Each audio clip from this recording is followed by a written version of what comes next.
Good evening. How is everyone doing today? We are back in session after our summer break in July. I hope folks have had a good summer. But we will now begin our board meeting. And apologies for the delay. We had a closed session that went a few minutes over, so I'll call the meeting to order at 7:08. And could we start with roll call, please? Yes, good evening. Chair Ibekoga? Here. Vice Chair Miller? Here. Director Elahi? Here. Director Sayok? Here. Director Smith? Here. Director Sinks? Here. Director Corrigan? Here. Director Ellenberg? Alternate Director Yulo? Here. Thank you. I'll note that Director Bruins, Director Tovar, Director Nunez are absent. We are anticipating Director Gibbons by phone. Unfortunately, she's not with us currently. So at this time, we do not have anyone on the phone. Correct. So, but we have a quorum. Yes. Yes. Great. Thank you. So I will move on to public comment on matters not listed on the agenda. The public may provide comments on any item not on the agenda. Speakers are limited to 3 minutes each. Are there any members of the public wishing to speak on non-agendized items? If not, we'll move on to the next item, which is our consent calendar. Are there any changes or anything, any items, any board members wishing to remove any items? Any members of the public wishing to remove an item? If not, I will entertain a motion to approve. Second. Motion by Member Ellenberg and second by Member Yulo. Any other discussion? Did you have a comment? Nope, just ready to vote. Oh, okay, great. Want to make sure I y'all love can it. hear me. The anticipation. Since we don't have Director Gibbons, I guess, can we do this in oral affirmation? Yes, you can. Okay, Since great. there's no one on the phone, it can be done early. Okay, great. All those in favor? Aye. Aye. Opposed? Abstentions? Motion passes.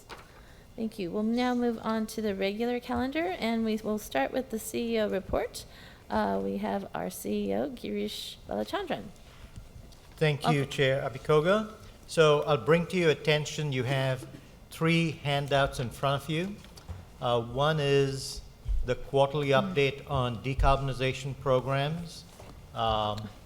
We also have a heat pump water heater buyer's guide, and we have the Silicon Valley Clean Energy Strategic Plan.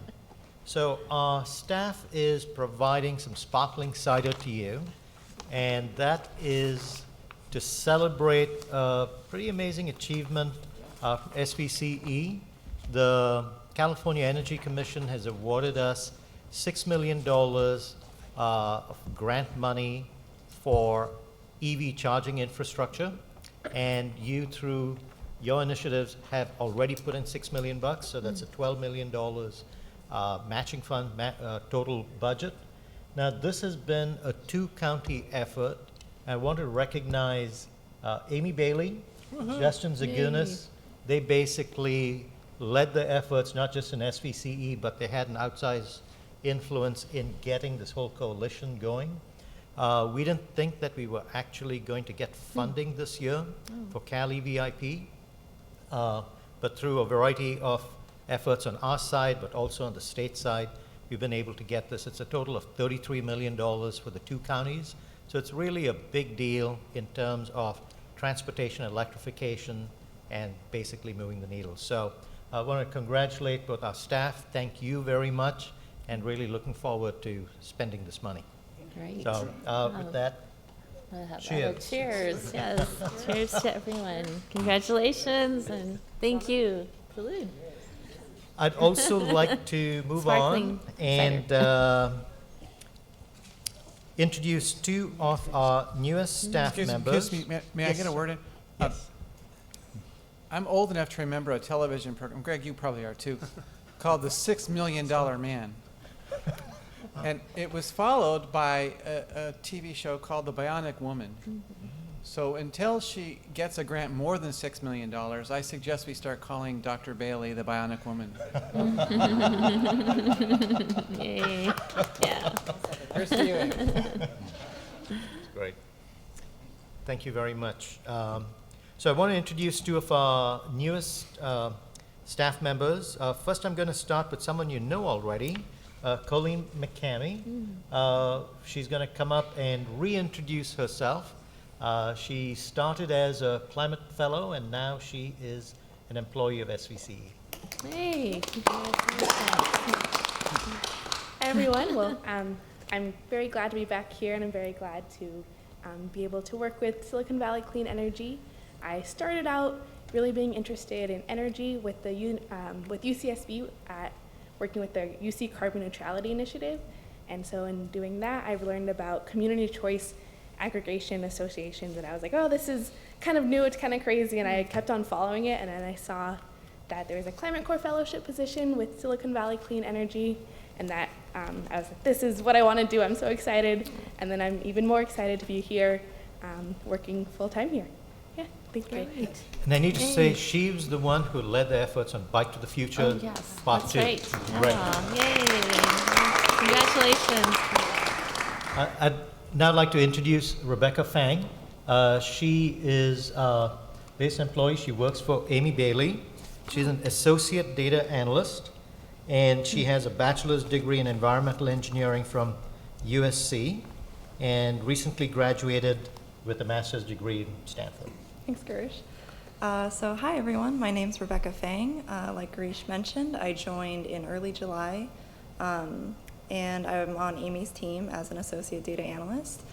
So growing up, I grew up here in Mountain View, Yay. Mountain View area, Los Altos area, and and I've always been very passionate about the environment and about sustainability, and so that's what drove me to pursue environmental engineering at USC for my bachelor's. And then in college, through my research and through my classes, that's what got me interested in energy specifically. And so that's what drove me to pursue energy in my master's at Stanford. And so I'm very happy to be working here and to be working in my community.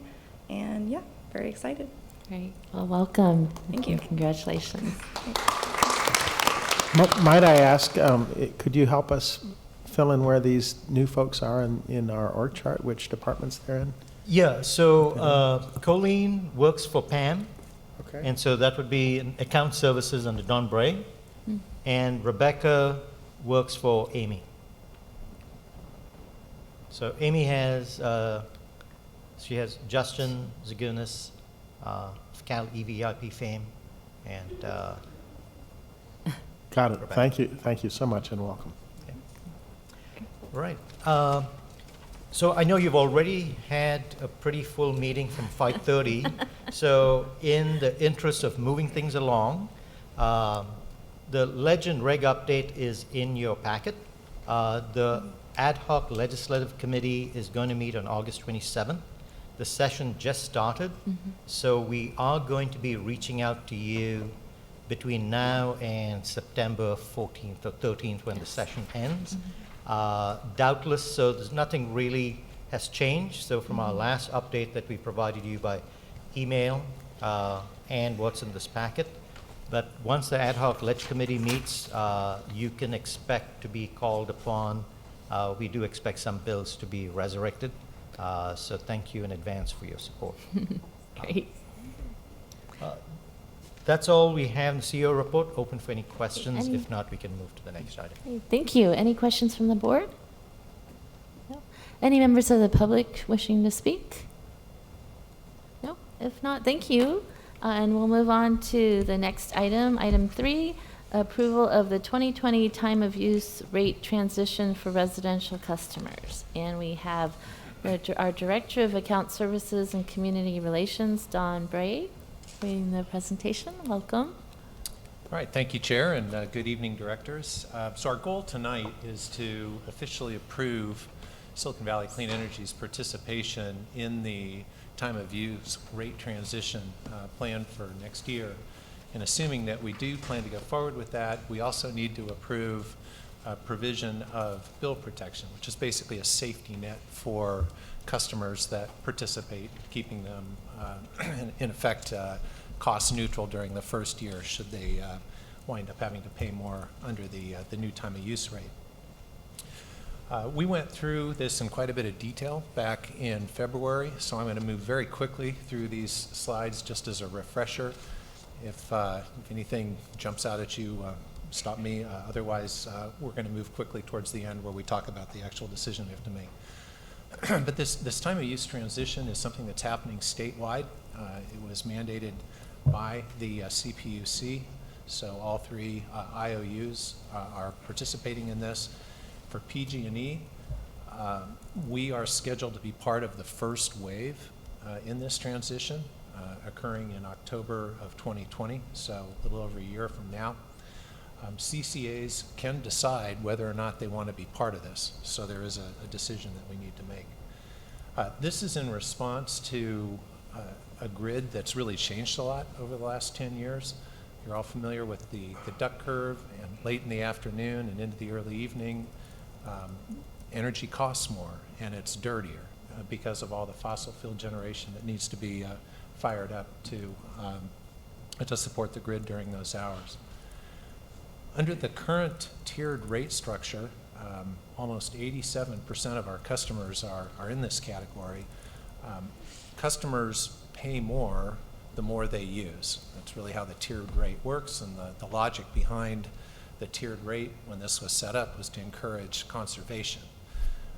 And while that's a good goal, what it doesn't do is it doesn't encourage electrification, right?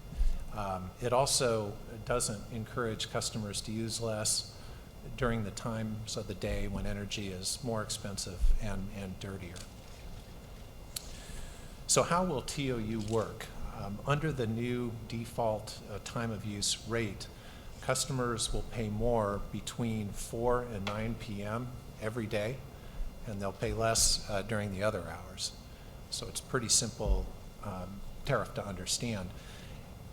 They're going to pay about 20% more during those peak hours during the summer, and about 10% more during the peak hours in the winter. So the way the graph is drawn here makes it look like it's a little bit more dramatic of a difference than it is, but at the end of the day, customers will pay more during those peak hours. There was a pilot of the time of use rate that was done last year. 150,000 PG&E customers were involved in this pilot, including 7,500 customers in the city of Milpitas. And the reason why Milpitas was singled out was that the customers were actually selected into this just before we enrolled them as part of our transition. So the benefit was to us was that we got to really learn how this worked. And it turned out it worked pretty well. We worked with PG&E as part of that process to do several notifications prior to the actual transition of customers. So notifications went out 90 days, 60 days, and 30 days prior to the transition. These notifications are sent by PG&E. Almost all of the notification work and customer support work and such is done by PG&E, but we collaborate and co-brand and the like. The 90-day notification actually gives a customer an estimate of exactly what the impact of the transition will be. It uses their previous year's usage and then projects whether they will make money or lose money under the new time of use rate, and then offers alternatives. So they also present numbers for an alternative time of use rate, because there's more than one out there, and what happens if you elect to stay on your current tiered rate. So you're given quite a bit of information to work with as part of this process. The results were interesting. About 70% of the customers in Milpitas that were transitioned elected to stay on the new time of use rate. About 15% switched to a different time of use rate, again, per that communication that was sent. And about 15% decided to remain on or opt back to E1. So customers have options in this, including staying on the E1 rate. At the end of the day, most will make the transition. Also interesting to look at what the results were in terms of usage.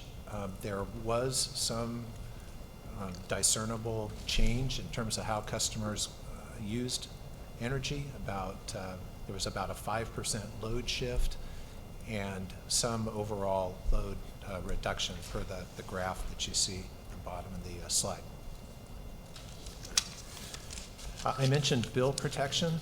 The CPUC requires that IOUs offer a safety net during the first year. So if you do go on this new rate, and if you do pay more than you would have paid under your E1 rate, you get a bill credit after 1 year. Bill protection is only good for the first 12 months, and then it is wrapped up. But you are covered during that first 12 months, so you can get some experience with how this rate works. We decided to offer bill protection as well, following the PG&E model, and looking at our pilot customers. Out of that original 7,500, we had over 5,000 participate. Again, that was the 70% participation rate I mentioned earlier. In terms of moving to the new time of use rate, we had about 300 customers that were eligible for bill protection, meaning that they would have spent $10 or more than they would have paid on the old E1 rate, so they got a credit. And this credit actually applied just a couple of months ago. We had a bunch of customers that were net savers, about 2,600 net savers, and a similar number that didn't really come out any different. It was basically a wash for them, or neutral. So those are what the results look like. If we looked at what the overall revenue impact to SVCE was across the bill protection group, the neutral group, and the savings group, the revenue impact to us was about $13.65 over the course of a year. So if those customers had remained on E1, we would have made that much more money on them. So that's something for us to consider. In terms of the forecasted participation, looking at all of our E1 customers, 208,000 residential customers on E1. Certain groups are ineligible, CARE and FERA customers that are in our hottest climate zones. This is actually a small group for us. Medical baseline customers and people that haven't been at their address for at least 12 months. Again, there's no way to really get a usage history on them, so they're left on the E1 rate if that's what they're on. But all other customers are eligible. And then if we assume a similar participation rate to what we saw in Milpitas, we'll have about 109,000 customers transitioning. The financial impact looks something like this. So we'll have a lot of customers saving money, and that'll add up to about $1.3 million in savings for those customers. We'll have a number that will be neutral, and we'll have some that will be bill protected to the tune of probably $150,000 or so in payments that we'll need to make to bill protected customers. So the overall top line revenue impact to us on the order of $1.5 million. There is a big statewide marketing push that's coming. In fact, some of you may have seen some of this on the airwaves already, but it'll be concentrated here beginning early next year in anticipation of the fall rollout. So in summary, we recommend that SVCE participates in this transition. It offers our customers lower price power when demand is lower and when the energy is cleaner. There's not a lot of risk with this because customers are bill protected if we go that route over the first year. It encourages greater use of renewable energy. It removes the penalty for strategic electrification. This is probably the most important point on this page. And the PG&E portion of the rate is going to move to time of use regardless. So there's going to be a small TOU element in the rate even if we decide not to do this. So we think this is a good thing to do. So our recommendation is that the board confirm participation in the TOU transition, and that the board confirms SVC's provision of bill protection to customers that need it during the first year. We will do a rate analysis next year to to make sure that the differential between the time of use rates and the E1 rates effective next year looks something like what we saw during the transition, or I'm sorry, during the pilot last year, just to make sure that there aren't going to be any big surprises out there financially. Otherwise, the impacts ought to look something like what I presented. So that's it for the presentation. Any questions from the board? Thank you. Any, yes, it looks like we have lots of questions. We'll start from this end. So Member Elahi and then Member Sayed. Thank you, Don. You mentioned the revenue effect of the TOU application. What's the expense effect? I mean, does it cost us less money for the energy that we supply during the, does it cost us more money to supply energy during the peak period, and are we going to have some savings also? Yes, we should have some savings. A little bit difficult to model that just yet, but yeah, part of the spirit of this is that this should encourage, especially over time, should encourage people to use energy at hours that are less expensive. Now, we also make less revenue because our rates are less, so that's why it's a little bit complicated. But the thought behind this is that that those balance. PG&E in doing their rate design for this came up with their rates on that basis. So yeah, it isn't fair to look at this strictly as a cost. There is going to be a correlated benefit. Yeah, I just wanted to get the net idea. This is excellent that we are trying to save people energy bills and also provide clean energy. Second question I wanted to ask you is the impact the same for The second question I wanted to ask you is is there any differentiation between residential and commercial customers that we have? Is there a TOU that applies to them also?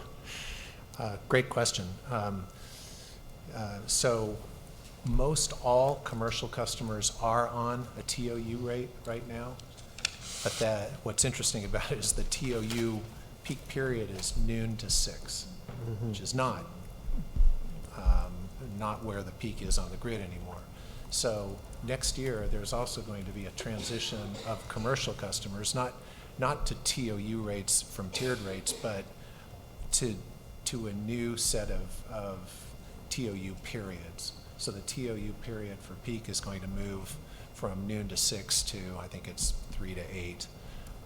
And it'll probably be in one of the next couple of board meetings, we'll talk about that transition process specifically for commercial customers. It is going to involve a period where commercial customers can elect to go to this new rate for a year, and then they have to go to it in October or November of next year. So this transition will start for commercial customers towards the end of this year, and it'll be, again, not really to TOU, but to different TOU periods, and it'll be optional for the first year for them. Thank you.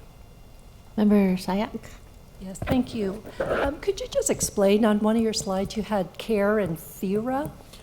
And could you explain what that is? So that's a low-income designation, and so if you qualify as a CARE or FERA customer, you pay a lower rate. And so a lot of times when these programs happen, we want to make sure that the impact isn't disproportionate for one group of ratepayers versus another. So so how does that work? Does it mean that their rates are lower regardless of the type? Proportionally lower, yes. Got it. Just percentage-wise, that's how it looks. And I wish I could tell you what the percentage was, but no, that's fine. And probably 30% lower. okay. And then the second question I had, notifications, if we were to move in this direction, would we still rely on PG&E for notifications to our customers, or would we be doing our own? Yes, the notifications all come from PG&E, and again, this was CPUC sponsored. This is built into our rates, and our experience with them was they did a very thorough job of communicating virtually all of the questions that come from customers come to PG&E, and it's through PG&E that you change your rate schedule. So that communication all happens there. We did work on co-branding the messaging, as I mentioned, and that worked out pretty well. Okay, thank you. Do you have any cards? Are you taking comments now or just questions? Questions now, and then I'll, I Yeah, think we have so public I do comments. I have some comments, but I'd really respect hearing from the public on their views. Well, if we flip back to chart number 9 in this pilot, and you talked about participation rates. You know, for so many of these things, getting the public, getting a residential customer to respond in any way is so difficult. Was there a default here, and what was that default? So And what fraction of the customers you contacted actually responded in some way? So this process worked exactly like our enrollment worked. Okay. So So you were enrolled automatically in this yes, pilot? all tiered customers, except for the carve-outs that I mentioned, are automatically transitioned. And Okay. you get all this information, and then you can elect to go back to E1, or you Got can it. elect to go to a So the different rate. 70% includes those who just didn't respond? Correct. Yes. Well, just out of curiosity, of all the people households you contacted, what fraction did? Do you have any idea? In any way?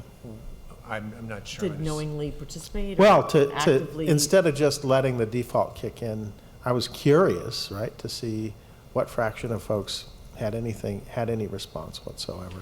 You don't know? I'm not sure there's really a way to know. That, again, we do know that 30% opted to do something. So they either opted to go Okay. to a different time of use rate or opted to go back to their E1 rate.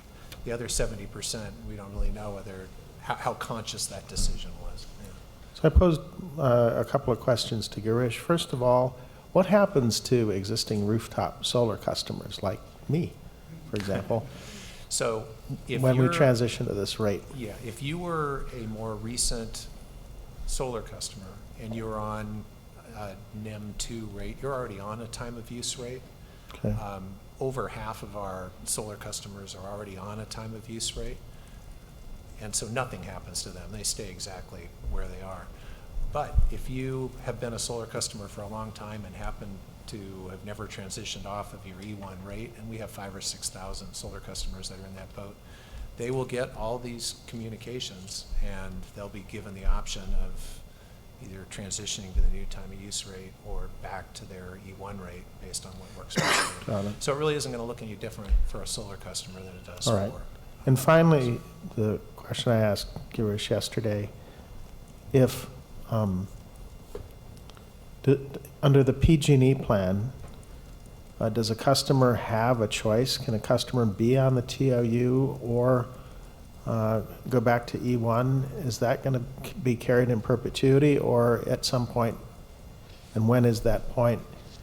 You know, So- is everybody going to be on a TOU? So new customers that come into our service territory and become customers of PG&E will be defaulted to the new time of use rate. That becomes the new default sign-up Right. rate, the way that E1 historically But was. my question is, and also in PG&E territory, or people that elect to stay with PG&E, is there a point at which the other rate will simply is never be no- offered? There is no sunset date that I'm aware of Okay. on E1. We haven't been told of one if there is one. Thank So- you. That concludes my questions. Director Corrigan. Yeah, thank you. Don, how does, so SVCE has led the state CCAs by addressing storage as a component of our energy procurement. How does our ability to store power play into this? And will this incentivize us, or should this incentivize us to continue procuring more storage of power so that we can be able to offer power to our customers? And this question then spirals, as most of mine do, into 2 or 3 additional questions. What does it mean for a customer who has their own power stored throughout the day and can procure their own power? And then what does it mean for us in terms of communicating to our SVCE community about our forward thinking and use of storage? So things should stay pretty much as they are, at least for a while. And there's two sides to the equation. There's the retail rate side of the equation, which is what we're talking about here. And then there's the wholesale power side of the equation, where energy costs on the grid are just higher during the evening hours. I mean, that reality is going to be with us for the foreseeable future, if not getting worse, just because the duck curve keeps getting deeper. So this shouldn't really materially impact, at least for a while, the steepness of that ramp. Our storage investment should still be worth something into the pretty much indefinite future, I think. If anything, this will help keep the duck curve from becoming an even worse problem than it is. But what we've seen in the pilot is, a pretty modest impact of TOU rates. So, yeah, I think it's going to stay. Our world is going to be kind of like it is today. This is just going to try to nudge it in the right direction. In terms of customers that have storage or solar or more in the way of distributed energy resources, say at their home or their business, they will have additional opportunities or additional options in terms of the rate that they can go on, and they're going to have to determine whether an E1 tiered rate is the best for them, or whether this new TOU is the best, or a different time of use rate.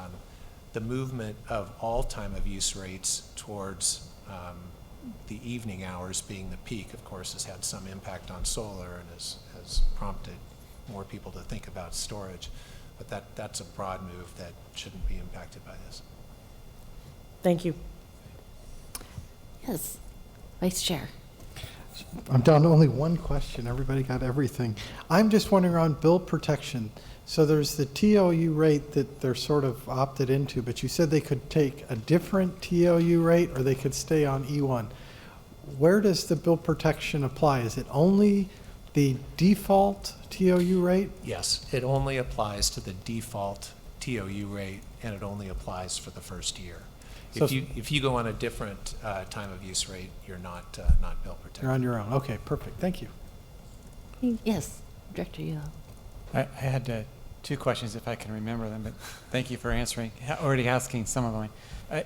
I'm a little confused, Don, because I thought in your base presentation you said that folks that were new that didn't have 12 months of service weren't eligible for this and would be defaulted to tiered. And then I thought in answering a question you said new customers were going to be defaulted to TOU. So which is it? It's both. Okay, so I am confused. So if you are currently a PG&E customer, but you've only been in our service territory for 6 months, right, you're not going to be transitioned. But if you move here after October, after this goes into effect, then you're defaulted onto the new time of use rate. So are our new neighbors defaulted in at the 12-month mark? No, Or- you're Do they? and Or, I can't honestly remember exactly the date. It might be live now for all I know. But yeah, if you have to have 12 months of history at your address and be on the E1 rate to be part of this transition program. If you don't have that, then you're not. New customers, as of a certain date, John, I don't know if you know this, but as of a certain date, which I need to look up, customers that become new customers are defaulted onto the new rate. Yeah. So if you're on E1, like you were a 6-month user, you're on E1, after 6 months go, then do you get cut over to the time of use? Yeah. You can. You're not automatically transitioned. So they get- You're never So- automatically. Well, you're not automatically transitioned. Of course, you can if you want to, but no, you're not automatically transitioned. But they're not going to get notifications or nothing. They're just going to sit there on E1 forever. Yeah. Unless they take there action. There could be a follow-on program of some sort to convert them, but yeah. And same is true with the other accepted customer classes. And then there was a question, Rod's question about the solar customers, and you said if you were on the NEM, you're just going to stay, if you're on a NEM rate, you're going to stay on a NEM rate. I assume that the same is true if you're on an EV rate? Yeah, if you're on an EV rate, you're on the EV rate. Yeah, nothing will change. Any other board questions? If not, I will open this up for public comment. Any member wishing to speak, if you could please come up and fill out a card, and welcome Mr. Carney. Thanks. So I think this is a great program. It does an important thing of matching the costs of acquiring power to the price that people pay for it. And to the extent that we can do that, people will make better economic decisions about how much power to use and when to use it. I think that the proposal does a good job in balancing simplicity and accuracy for the way that the grid currently peaks. And it's interesting to know that just over the span of 10 years, the peak is shifted by 3 or 4 hours and may perhaps continue to change over time. I'm a solar customer. I'm on a time of use rate.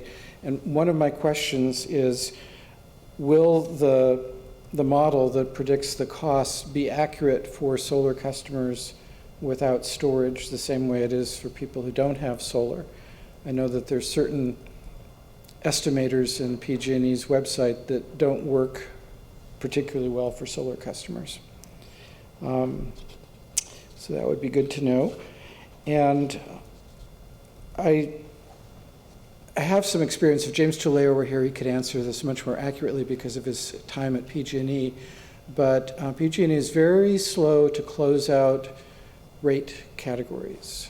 But I would anticipate that at some point in the future, maybe 5, 7, 10 years down the road, the E1 will go away.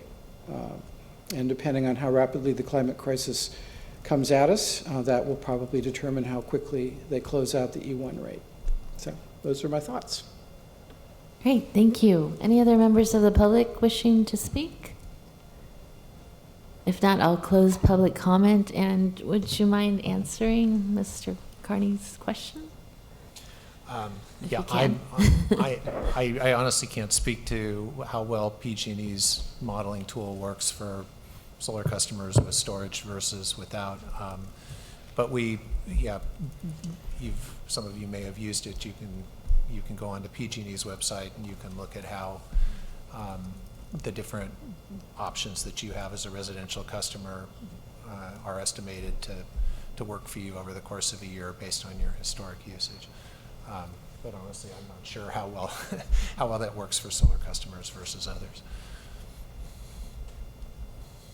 We'll now open up for board comments. Yes, Member Sinks. Thank you very much.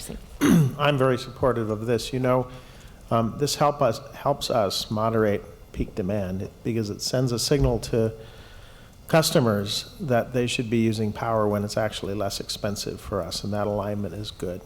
You know, taking a look at the curve on the screen here, even in this pilot, and even over a fairly short time, we've observed from that blue line to that black line a reduction. And that power, at the end of the day, because of the duck curve, is actually expensive for us. Mm-hmm. We've been letting solar plus storage contracts, and the storage part of that, which is designed to help us at the end of the workday, right, is the expensive thing that we're adding. So I think this better aligns our actual costs with what our customers pay. I think that's the first point I would make. The second is it allows us to continue to be competitive with PG&E across all of our rate classes. Were we not to do this, it'd be more challenging. It'd be more challenging to match them in various circumstances, or as we've done, right, be a little under PG&E cost-wise.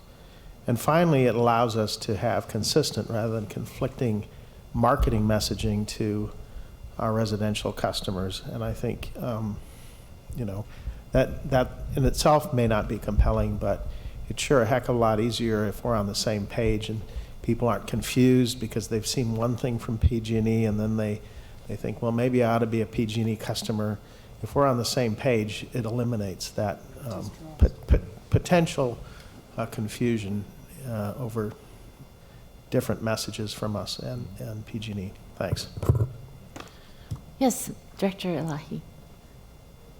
Yeah, I think those are good points, and really would be helpful to get the information on what the cost saving would be in that duck curve portion. If you could get that information, that would be very helpful. The other comment I had is I don't know if there's any specific advertising, because a lot of EV charging is being done at, when the person comes home and they plug the car in. And that may be like 7 o'clock or 8 o'clock, and maybe some advertising needs to be done to promote the idea that charge your car after 9 p.m. or run your washer and dryer, I guess, after 9 or whatever else. So I don't know if that's been contemplated, or is that PG&E something that they would do? Yes, so the, in this example that's shown here, the communications that go out have tips in terms of how to really nail it under the new tariff. So you mentioned clothes drying. Yeah, try to not turn your dryer on between 4 and 9, or put it on a timer or whatnot. Certainly EV charging would be a good example too. So those sorts of communications or tips are included with the communications that go out. Yes, Director Corrigan. I like it for all the aforementioned reasons, and additionally that it gets us closer to perhaps even becoming our own rate setter, which has been a long-held goal of mine. So for those reasons, I'm prepared to make a motion if there's no further discussion. Yes, please. I make a motion to accept, let me read the exact language you want on this. You got it right there in front of you. I make a motion to confirm participation with PG&E at time of use transition rates. Is that how you want it to read? How do you want it to read? Confirm SVC's participation in the TOU transition and offering of bill protection. But I think we also want to tie it into a date too, which is October. For the first in year. October of 2020. Effective October 1st of Right. 2019. 2020. 2020. Right.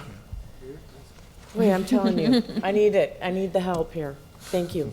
And do we need to confirm the bill protection piece? Or? Yes, that should be confirmed as well. Is there a second to the motion? I'll second. If you can follow it. So, let's see, the motion was made by Director Corrigan, seconded by Director Sinks. Any other discussion? Yeah. That's okay, I'll give it to Director Corrigan. Any other I discussion? suppose we should make it crystal clear that Director Corrigan intended the additional second aspect of the recommendation. Yes, I did. So And would the be seconder as well. The motion is to confirm SVCE's participation in the TOU transition as of October 1st, 2020, and to confirm that SVCE will offer bill protection for the first year, First 12 months following following the execution. implementation. Yeah. Is that clear? All right. Any other discussion? If not, all those in favor? Aye. Opposed?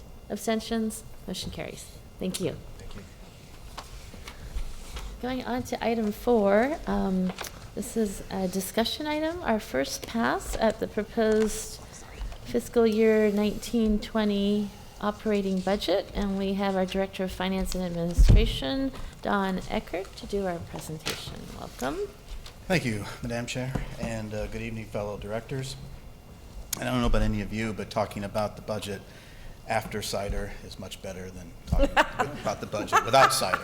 So since this is also a topic next month, maybe I'll bring some cider. We'll see how this goes. So just a couple of points before we get into the presentation. One is just for the newer board members. Our fiscal year that we're proposing the budget for is October 1 to September 30th. Just bringing that up as a reminder because that's different than all of your cities or towns that you represent. As the Madam Chair pointed out, this is a discussion item tonight. We're not voting on the budget.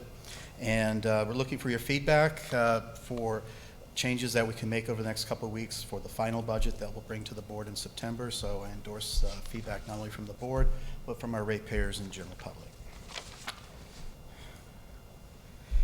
So just looking at our roadmap timeline for the budget. So it all starts with the strategic plan, and we brought the strategic plan for a vote in June. That becomes the first step to decide what we're funding, what's important to us. It's also a reminder to staff as well as to the board that of the mission statement of why we're here and what we are funding. From there, after the strategic plan passed, we went to met with the departments for the next month and a half throughout July and early August, put together departmental budgets. As departments put together their budgets, they also tied out every dollar to a goal in the strategic plan. We then met last week, got some great feedback from the Finance Committee on first review of this proposed budget. That brings us to tonight. We'll sneak in between tonight and the September board meeting another review with the Finance Committee. We'll then take it to the board in September, and our new budget year starts October 1. So if you get nothing else out of tonight, here's some numbers to just keep in mind, take home with you. $318.2 million is our energy revenues. That's a 12.6% growth from the mid-year budget. Keep in mind the mid-year budget didn't include 2 rate changes that we made over the summer. We're anticipating maintaining the rates through the next fiscal year the same.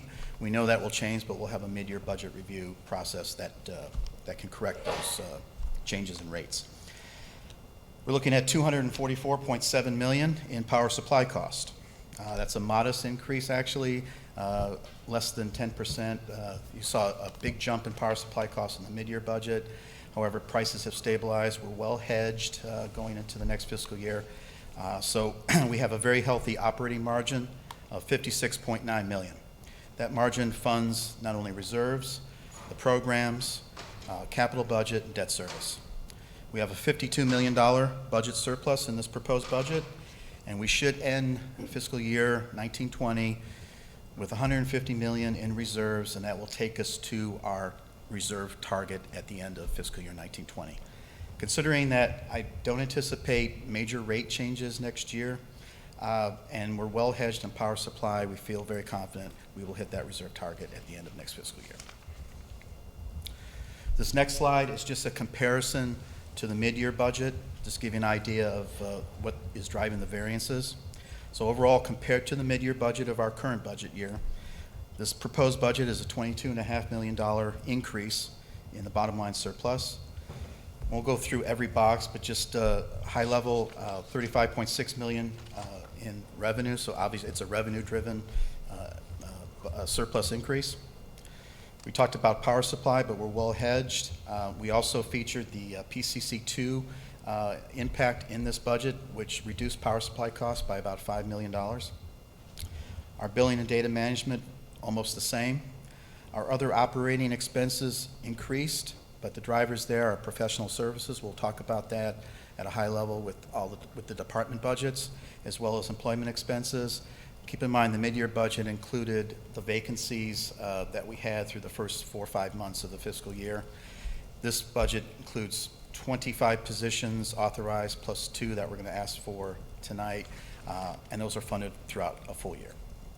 Non-operating revenues favorable because of investment income, more cash, better returns, and then transfer to other funds and capital and other expenses includes a formula for funding the programs fund, and that's based on 2% of operating revenues. So as energy revenues have gone up, so did the transfers to the programs fund.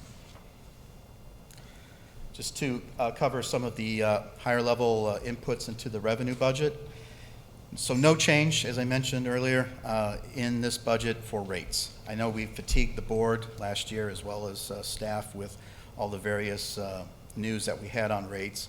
And as it becomes, as we know there will be changes in rates and we know that's coming and we have better idea, we will certainly make adjustments to this budget. But for this conversation and for next month, we're going to assume no changes to rates. So we'll maintain the 4% discount in this budget compared to PG&E rates. We're also anticipating no load growth. So we do not have a factor in here for the direct access. That's going to impact us in 2021, not in 2020. So that is coming, but not impacting this fiscal year budget. And then no change to the customer participation rate. So we have been averaging about 3 to 3.5% opt-out. That's been steady since we launched, so we'll maintain that. And just for some of the newer folks, give you a background on the accounts and the accounts that we have and where the money comes from. So we have on average about 267,000 customer accounts per month. As you can see on the chart, 90% of those accounts are residential. But when it comes to energy sales and where the money comes from, about 2/3 of every dollar that comes into this agency is on the commercial and industrial side. And then looking at total revenues, including investment income, $320.3 million in this budget. As I just mentioned, most of it's coming from the commercial and industrial side, and 99 cents for every dollar that comes into this agency is based on rates. And so we are vulnerable to an economic downturn, and long-term revenue will be vulnerable to direct access. What that number is going to look like, we'll know more early next year, but certainly that's a risk that we have to keep in mind. Moving over to power supply, we have $244.6 million power supply budget. I mentioned before, we have a modest increase compared to the mid-year. We've seen a stabilization on prices. We're well hedged, and just to give you a breakout of where the money goes out for power supply. Again, most of it's, 80% of it's either on energy or environmental products. Resource adequacy that we do spend a lot of time talking about and a lot of work on compliance is about 11% of this budget, but that has increased since this agency started. We built in a 3% contingency, and then we do have about 5% built into the power supply budget for a CAISO cost, or California Independent System Operator cost, and that's basically to be able to do business and put power on the grid. Our total expenses, including other operating costs, power supply, non-operating costs, $268.3 million. But of note, you'll look at the pie chart, 90 cents for every dollar that goes out the door is related to power supply. So we have very low overhead. We don't have a lot of legacy costs. Allows us to stay nimble in an ever-changing environment. I'll move over to very briefly talk about each department's budget and their initiatives that they're funding throughout the next year. In the executive administration, in supporting our CEO and Andrea, focus will be on the strategic plan. I think as we develop the strategic plan for next fiscal year, want to involve the board, possibly a retreat, and probably change the document from maybe being less task-orientated. Certainly we want to continue the legal support in this budget for the PG&E bankruptcy, whether it's through monitoring or strategic action when action is needed.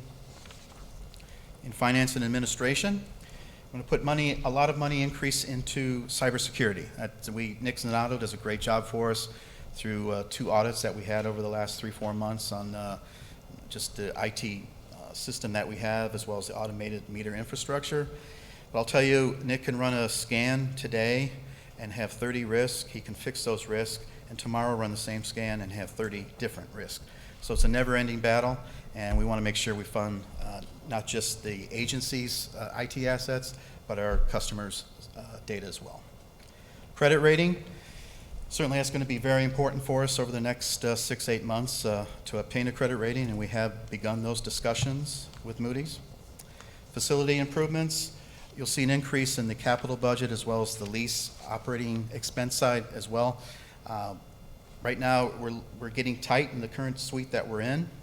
I think it's time to either relook at whether we go to the 3rd floor of our building or possibly another building within our service territory. So we don't know what those dollars are yet, but these are placeholders to cover that. On power supply, obviously there's the day-to-day operations of power supply, but 2 very important initiatives this coming fiscal year will be the PPA negotiations and funding the proper support. We have concluded the short list, and then the next 6 months or so will be negotiations to conclude that recent RFO that we just issued. But also the 3 PPAs that we signed last year are not on autopilot either. So you have to continue to monitor and work with those suppliers as well to get those to the finish line. And then the integrated resource plan, you've been briefed by Hillary on that the last few months. That certainly is going to be a high visible initiative next year as well. Account services and community relations in Don's area. Obviously, his area does a great job with the outreach and awareness. He also works very much with Amy for program support, and then required notifications that we have to do. On data management, though, that's about a $3.6 million expense per year. That contract is getting reopened next year, so that will certainly be a focus for Don, not just on that contract negotiation, but long-term data management strategy as well. And then in Hillary's area for regulatory and legislative, certainly we want to continue to fund the lobbyists to be proactive with the legislature. Want to have the proper funding to stay involved and supportive of CalCCA initiatives. And then having the consultants to assist Hillary and Poonam with rates, not just looking at the generation rates that impact us directly, but also monitoring the general rate case from PG&E to making sure that the dollars that are in the generation rate are the right dollars. And then finally, we would get to decarbonization and the grid innovation programs in Amy's area. And we've rolled out the program's roadmap. She'll continue to implement that. We've brought about 10 or 11 initiatives to have funded this year. We'll start ramping that up. Of note will be programs funding. You'll see a change on the Treasury report, most likely in September. We will move every dollar that was not spent in programs, and we'll transfer it down to a programs fund, if you will. And that way we're not losing those dollars, just dropping them to reserves. Because next year, with the funding that she has approved, as she goes into next year, she wouldn't have enough just with the $6 million. So we're going to move every dollar that's not spent carried over into a programs fund. Let's talk about personnel. Currently, Garish is authorized to fill 25 full-time equivalent positions. As of today, 21 positions are filled. So we still have 4 vacancies. We propose in this budget to adjust the salary tables, the min and the maxes, by 4%. Based on the latest CPI Bay Area Urban Index that includes San Francisco, San Jose, and Oakland. You'll see next month when we bring the resolution with the change to the salary tables, you'll see more positions than actually are authorized to fill, and that's just to support the broadbanding concept that we brought to the board last year. And we also want to fund a compensation study as part of the 2-year cycle. Continuing with personnel, this proposed budget would be looking to increase the TO, or table of organization, from 25 to 27 positions.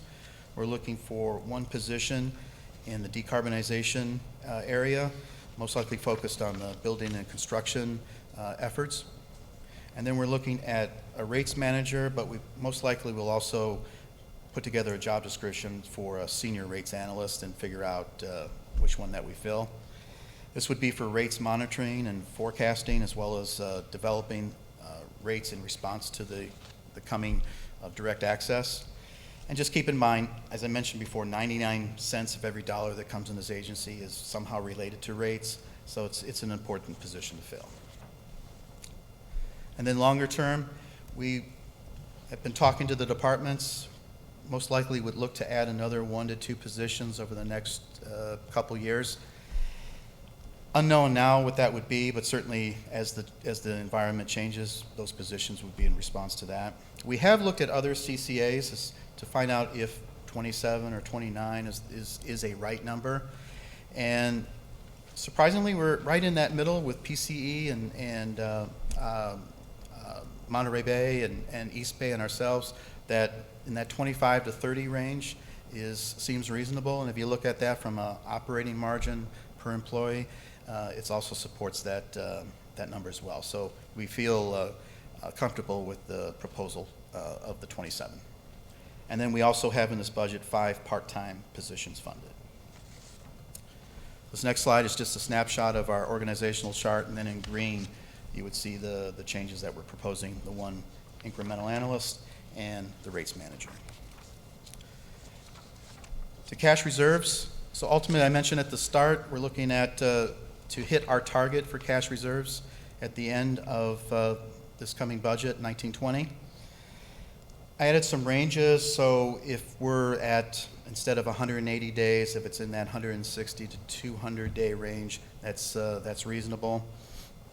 And as I mentioned before, one of the initiatives in my area is obtain a credit rating, and certainly the rating agency, seeing that this board supports a budget that would allow us to hit our reserve target will be important. And so just another point to bring out on this chart, in the dark green, you'll see for FY 17 and 18, it's a dark green. Those are actuals. We know that happened. 18, 19, we're in August. I know we're going to land in cash a little bit north of 100 million. But in 1920, we do have some risks. We don't know exactly where rates are going to go. And as we go to 2021 and 21-22, the green becomes a little bit faded as there's a little bit more risk out there. And I'll just remind the board, about 2 years ago, we thought we would be at our reserve target this year. So this is a fluid chart. But considering where we are right now with rates, our current cash position, and where we stand with power supply, feel very confident that we would hit it at the end of next fiscal year. You've seen this chart before on uncertainty and risk.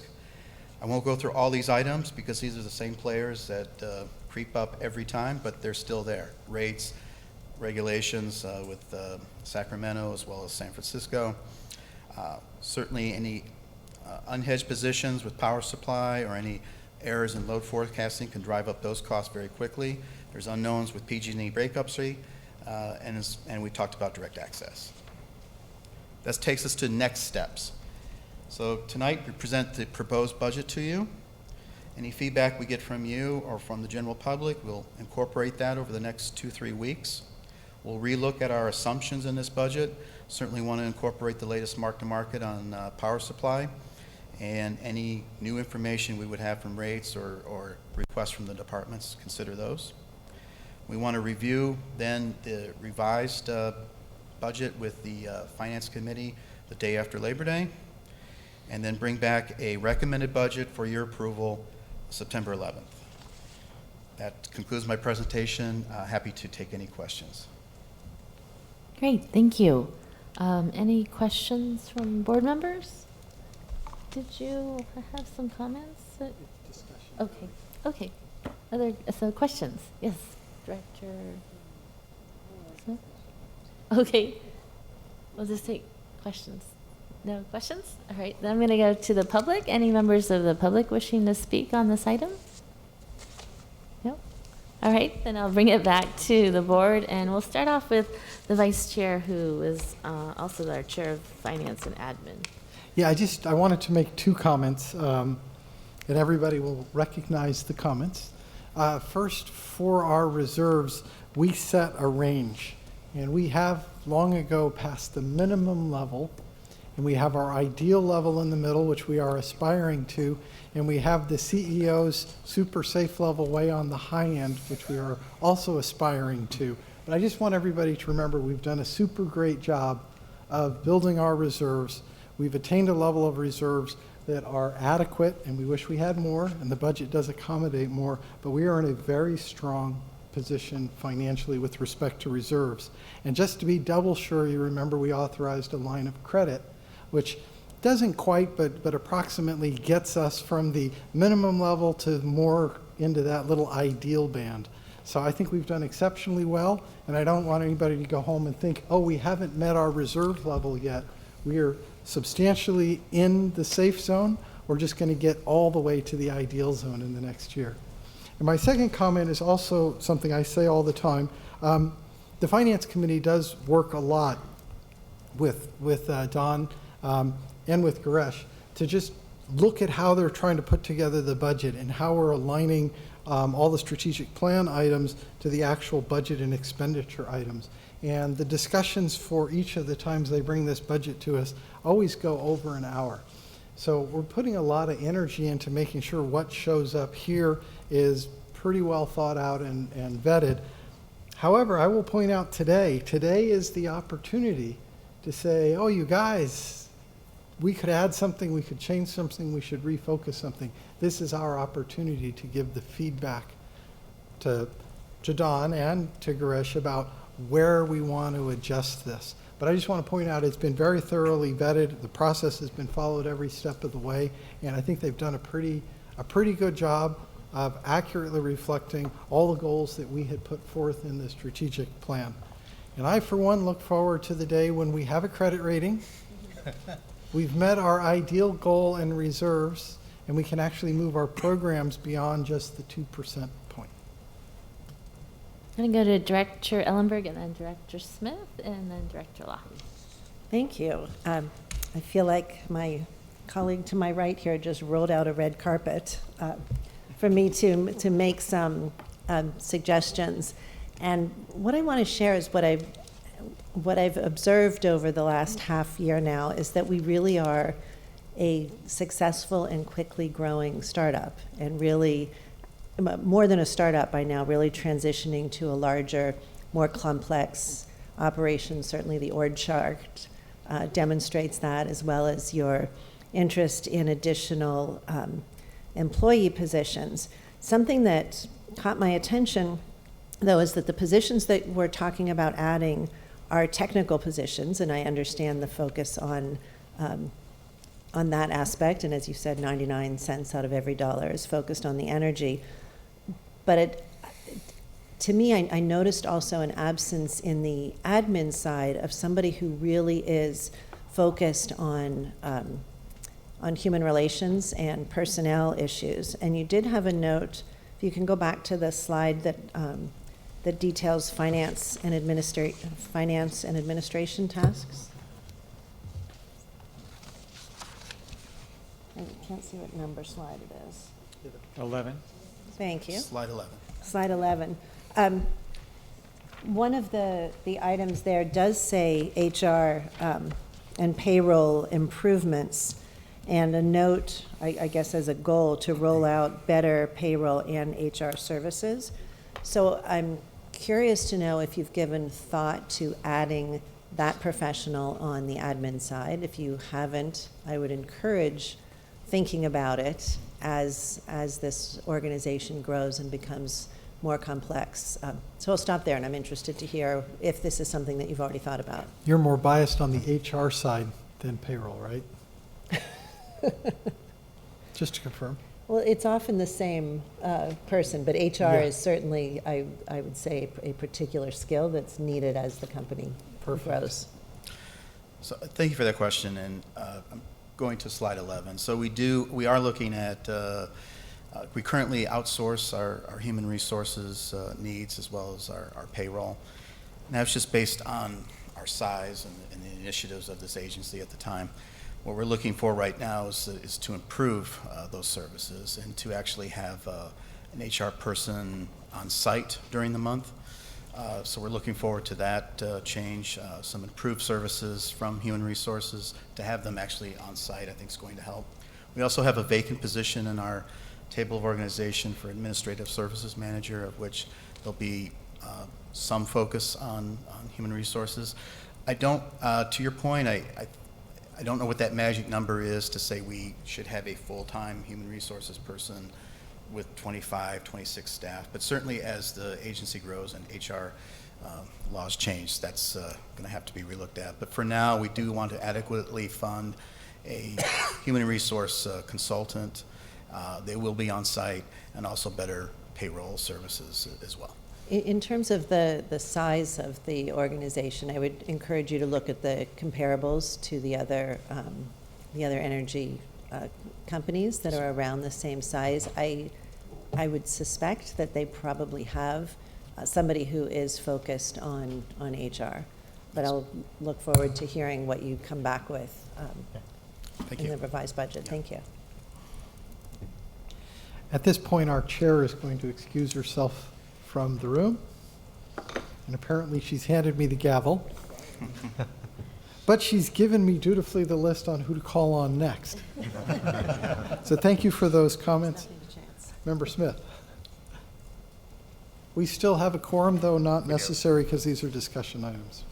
Great, thank you. I appreciate the comments and questions so far, and in a similar vein, I have a question about strategy 2.1, and which, for those who are listening, it's provide carbon-free electricity to additional customers in the SVC service area and increase market share. So where in the budget, it's not really obvious to me which bucket that goes in, but I am guessing it is account services and community relations. Correct. Yeah. And the reason that I'm asking very specifically is that I have reason to go through Santa Clara on a frequent basis. And as you know, they have a longstanding municipal power grid. And what I've noticed recently is unbelievable amounts of data centers being built in Santa Clara. And that made me curious, so I did a quick search. Sorry, and not everything was too riveting to, avoid a web search or two here or there. But in Sunnyvale, we have 8, according to one website, and Milpitas has 1. So San Jose has 21, according to one website. And obviously San Jose is a different market altogether. But I just wonder if if we're investing enough in increasing the market share there, because based on the sheer numbers of data centers going in Santa Clara over the last, 2-3 years, what can we do? Does the budget really address kind of some digging deep about what it would take for our service area to get some of that market share?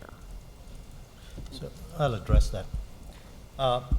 So just coming from a municipal utility background, worked with Santa Clara for many years, kind of know some of their history. They actually have been adding data centers for more than a dozen years, right from some of the initial Yahoo sites and things like that.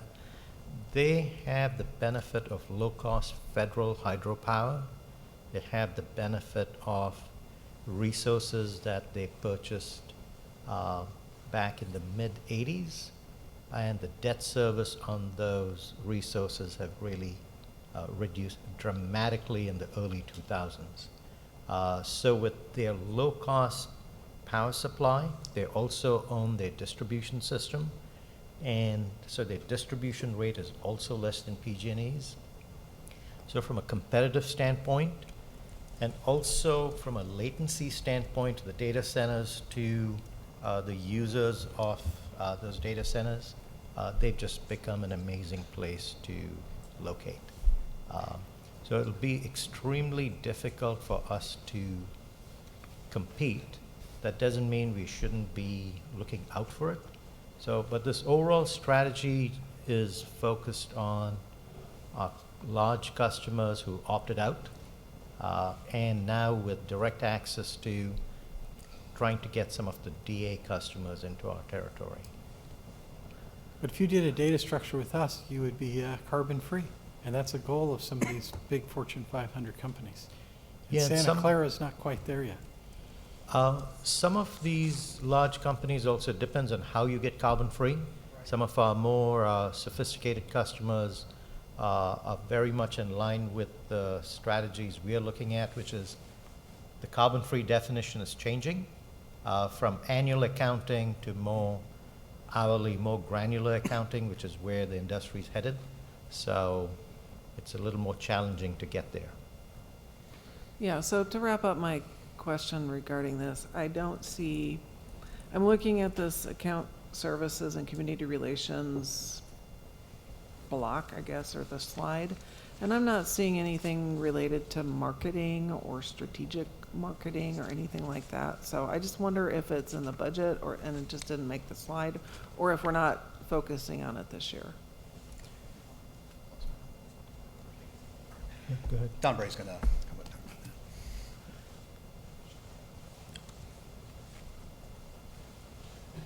that. So it should be on the slide. We're spending a lot of time this year working on our strategy for direct access and for reaching out to our largest customers to engage them in conversations around how we can keep them, how we can get them entered into, as we've discussed at a previous board meeting, into longer term contracts that will keep them, our customers, even if there's a DA option out there for them in the future. So really it should have been a very specific piece of this picture here. Yeah, so, okay, great. Well, I look forward to seeing it in updated versions, because it was, You can tell what my background is, because I looked for it, I did not see it. We'll flesh that out for you and what the money is, how much money you set aside and what initiatives you got to focus Great. on. Thank you. By my list, Director Elahi. Thank you. Bad news to the end, Rob. I was looking at your slide on, I think it's slide 6, customer accounts and energy sales. So 90% of our customers are residential, 9% are CNI. But the sales are 64% to CNI and 34% to residential. I was curious if you have a breakdown on the cost that for residential customers, you have a pie chart or something that shows how much money, what does it cost to service the residential customers and what it costs comparatively to service the CNI? Yeah, we do have that analysis of margins by customer class. It's different for each group. I'll include that for next month. Okay, great, thanks. Director Elo? Thanks, Howard. Girish and I usually, we agree on most things, but we disagree on the thing I'm going to say now, which is, and can you call up slide 20, please?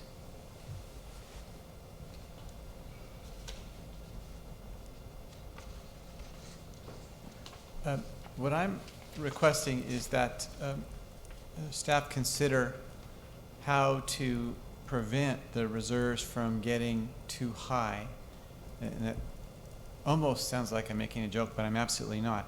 I view those reserves above the blue line as a problem. And by that, I'm remembering Proposition 13. Again, my gray hair tells me I'm old enough to remember that. When certain parts of our government accumulated too much reserve, and the population wasn't happy with that and voted for some pretty massive tax overhaul, which we're suffering from still today. And so I want to make sure that our agency is never in a position of having too much reserve and could be accused of having an unhealthily high level of reserve. And the reason I bring it up now, even though we're just thinking about next year getting to that, is that I know from the last 2 years of working with us all, it takes us a while to figure out how to do stuff. And it seems to me there would be easily 3 competing ways of attacking, if you will, that issue. One would be reevaluating our reserve policies and what's prudent. The second would be adding to our decarbonization programs budget. And we know that takes a long time for us, A, to figure out what we're going to do, and even longer for us to spend the money. And then C, of course, lowering our rates beyond the low rates that we are currently offering. So I would hope that staff could think about that. And we kind of need to start in January, I'm thinking, on that, or else we're going to be out of balance far too soon. And you forgot, D, invest in projects, E, invest in our own facilities. Absolutely. There are a lot of things. Yeah. But we should figure that out before it becomes a problem. I think it's a great point. I disagree that we disagree on this. Okay. So I think it's great. We have, it's a static assumption that we're using. And so, especially your last point about rates, that's a very quick fix that can change this in no time. So we will bring it back to you right around that first quarter of next year and tee up options on Thanks so much. with it. Great. Prevent our reserves from being too high. That's my note. Director Corrigan. I'm good. Oh, I'm going to take you off the list, but I did my duty. Director Sinks. Yeah, so I'm going to disagree with the disagreement to disagree, I guess. I think there are a lot of things that the state or the PUC could do, and just looking at actions in the last year, 18 months, that could wipe out our reserves in a relatively short time. And we don't know what the bankruptcy court's going to do. There are a lot of risks. So I am supportive of building up to in that max range someplace. And yes, as is noted, it's awful easy to give money away in the form of rates. It's harder to give it away in programs, but we're going to do our darndest. And, I just have to, hats off tonight to Amy and company for getting to this marvelous thing where we're getting matching funds. Now we have some real money to apply. The Air District, I sent them the note, and they were astonished that we had succeeded in doing this. So now maybe they'll take a page from your book, but I think that we really do have to be mindful of the fact that there are a lot of variables in this business that are just not in our control. Direct access, all of these things add up, especially with where we are. I'll make that point, and I'm cheering this cash reserves picture. I'm liking it, but yeah, I mean, at some point you have to make sure that you're not just collecting money to sit on it. And I think what I'd respectfully ask staff to do is help us understand the impact that some of these actions could have and how quickly our reserves could disappear, right? And we have discussed some of this at the risk committee, as you know, right? The second thing I wanted to just ask about is the compensation study. So can you say a little bit more about, remind us what is our 2-year cycle and when does this data come to us? I'm very sensitive to the idea that we're in a very competitive labor market, and we want to be sure that we're retaining great employees and able to attract new ones. And part of the way we do that is to make sure that we're paying to market.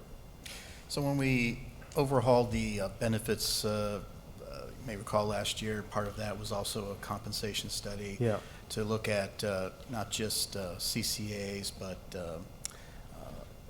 publicly owned utility, as well as another JPA that's involved in energy. So we had a pretty good mix of folks to compare to.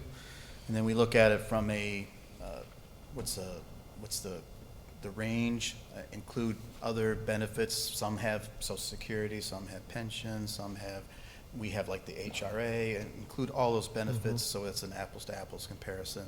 And then provide a report to the Finance Committee next summer.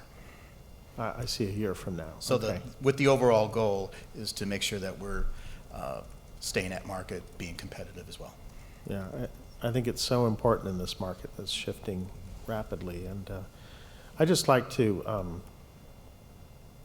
support Director Ellenberg's idea that we ought to be thinking about HR, and not necessarily pulling it in-house, but I could be very supportive of that too. If you got to a point where you could hire a good HR generalist that could make sure that our benefits are competitive, that could make sure that we're paying to market on an ongoing basis, not just waiting 2 years, to make sure that we're looking out for goals of wanting to hire and retain a diverse workforce. And by that I mean not only gender. We've done a great job with gender. We have 3 of our directors are female, for example, but we have age diversity that we care about. We want to have employees that represent our communities in age and ethnicity and everything. And so sometimes I think a good HR person can be helping us look out and making sure that looking out not only that we're compliant, but making sure that in our hiring and retention that we're being fair and equitable. Somebody with that background that knows some statistics and has some background might really keep us humming merrily along. Thank you. Thank you. No, I think this is a great organization you have. I was proud to introduce John Subb to our City Council, Montecito, where he presented the REACH codes to us, and say that on the record that Silicon Valley is composed of great individuals. You guys do a good job. On the question of reserves, I think Director Yulo brings up a good point. At this point, there is obviously a need for the reserves. Because you are in a startup mode, you have the PUC issues, you have the PG&E bankruptcies, but in the background at some point you've got to kind of take a look at it. And my thought also is that something you may want to consider, this is Silicon Valley, real estate really is appreciating and is probably going to keep appreciating, is to invest that and purchase a property. You're going to be paying rents for a while, you're $10,000, $20,000 a month or whatever. you could buy a decent-sized building for yourself, and it would be a good place to, put some of our reserves and also not have to worry about the rental increase that's going to happen every year in this valley, and it's going to become, it's already kind of ridiculous, but it's going to get worse. So you may want to consider that also. Thanks. All right, I've heard from everybody whose name is on the list. Who am I missing? Can Tony, go ahead. Offer just a different view on the HR professional perspective, which is I would hope that the board could continue to be interest-based in thinking about making sure that our HR policies and practices are market-based and up to market, and that we're taking care of everyone without necessarily suggesting that hiring a person is the only way to do that. That's certainly one way. I'm just not sure it's the best way, and I want to let the CEO just look at the interests that we have and are set up for the organization, and look at the best way to meet them. Employee or otherwise? Correct. Okay. Thank you. Other comments? Some people have been conspicuously quiet. Okay. Are we at announcements yet? No, we're not there. Let me. So,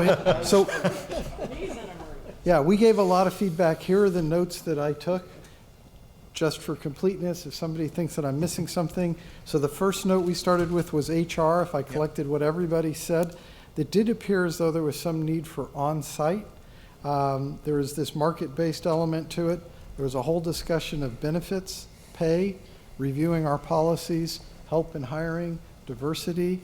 So I think we're feeling that the organization is big enough that we probably need some more focus and attention in the HR professions.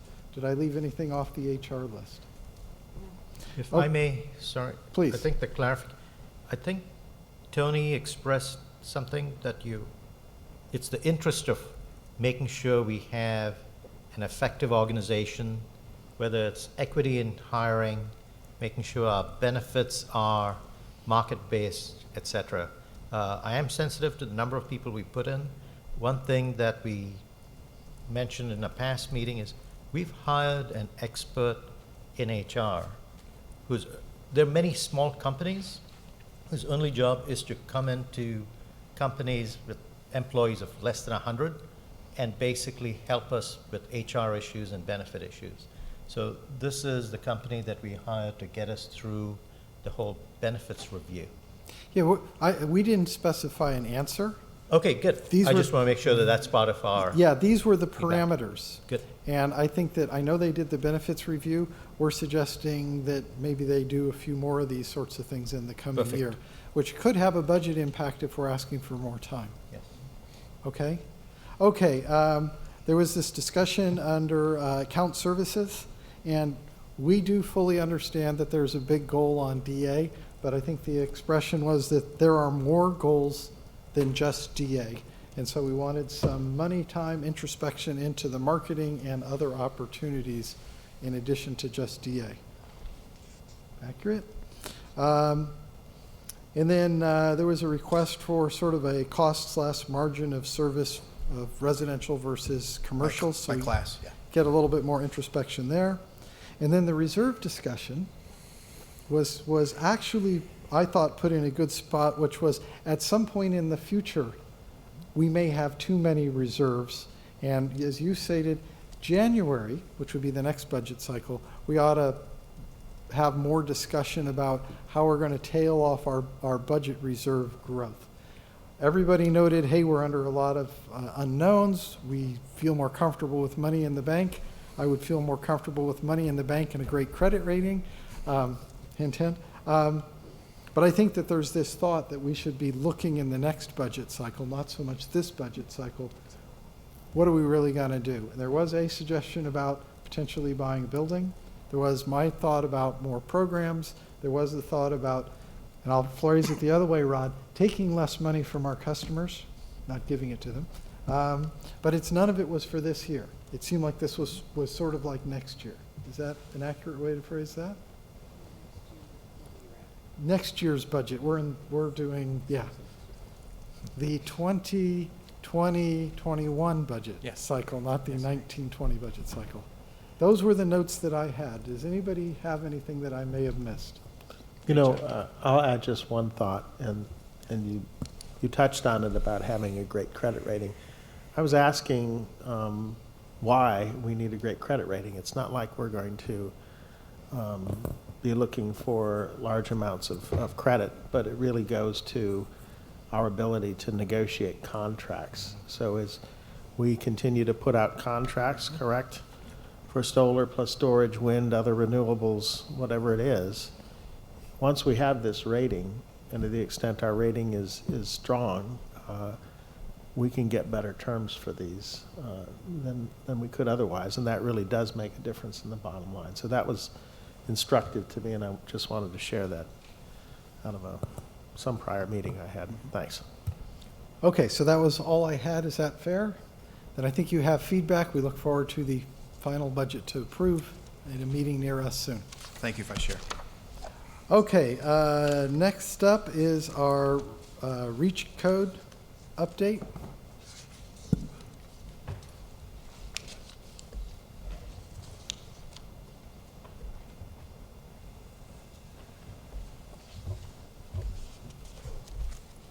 Stand.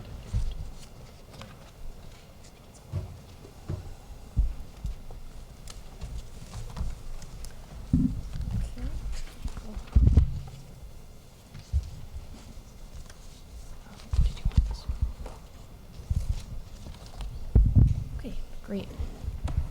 Good evening, and thanks for the opportunity to speak. So John and I are going to be tag teaming this presentation on the REACH Code initiative, and we promise we'll keep it brief. We just wanted to start off by providing a bit of, I have to slouch down a little bit to get to the microphone. Yeah. We just wanted to provide first a bit of background and context to get everyone, refresh your memory on how we got here.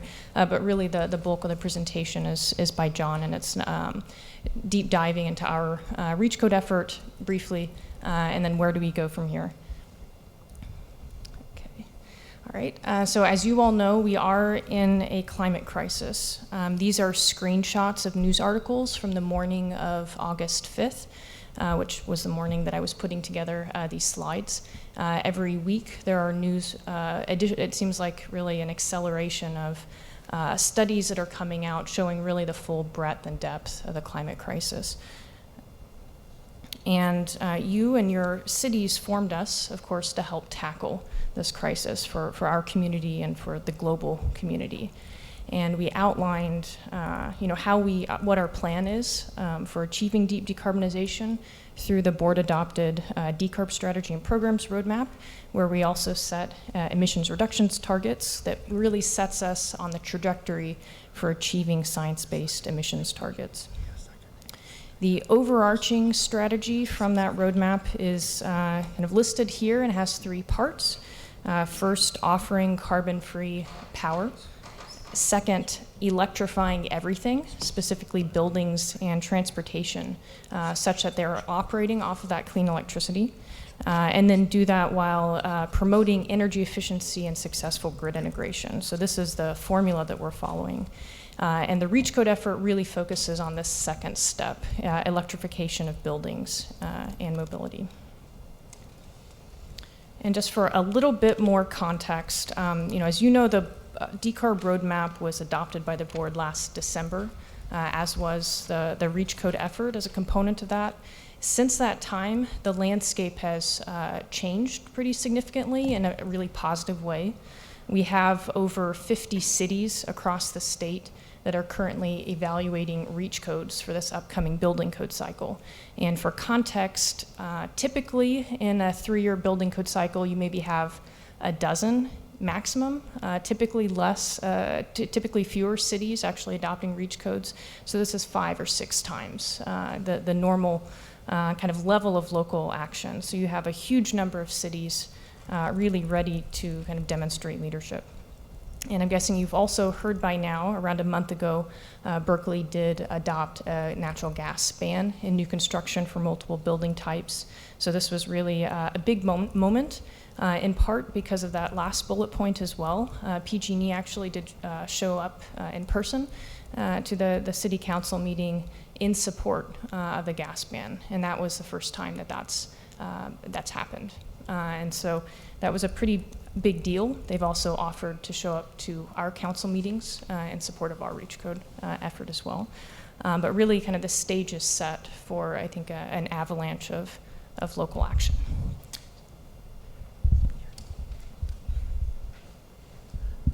Thank you, Amy, and thank you, directors. Again, John Supp, Silicon Valley Clean Energy, Manager of Account Services, and I've really been working the point for the REACH code effort. So as Amy mentioned, we are experiencing a lot of climate impact, and clearly all the cities have goals, so we need to be taking action. We've already mentioned Cal EVIP, we have the heat pump water heater initiative, and here we have the REACH code effort. And one of the big keystones, cornerstones for the REACH code effort is the benefits that are associated with all electric buildings. Safer, healthier, lower cost. So all those things really are pointing in this direction of decarbonization being an effective pathway, not just for the environmental benefits, but also for the economic and health benefits of our residences and businesses. And as many of us are driving electric vehicles and we notice the difference, the REACH code efforts is also about encouraging additional adoption and support for lower emission vehicles like electric vehicles. And I think the last thing that I think is a key point on this is really about the fiscal prudence of what we're doing. So if the goal is at some point to decarbonize, every home and every business that gets built today with natural gas infrastructure is actually creating a new future problem that we're going to have to find a way to resolve. So if you build a home and business and you add gas, you're adding methane leaks upstream, you're adding combustion within that building. So by taking action sooner rather than later, we're actually going to make our improvements and the ability for us to affect this much simpler. So there's a lot of people involved in this, and I want to acknowledge the directors up here who have been incredibly important in encouraging your city staff members to participate and really look at these REACH code efforts and be engaged and involved in them. Quite a few different groups from sustainability, economic development, building and planning, as well as external stakeholders. So it's a bit much for just Silicon Valley Clean Energy given our relatively small staff level. So we contracted with some consulting experts who work on REACH codes, and that's TRC along with DNVGL.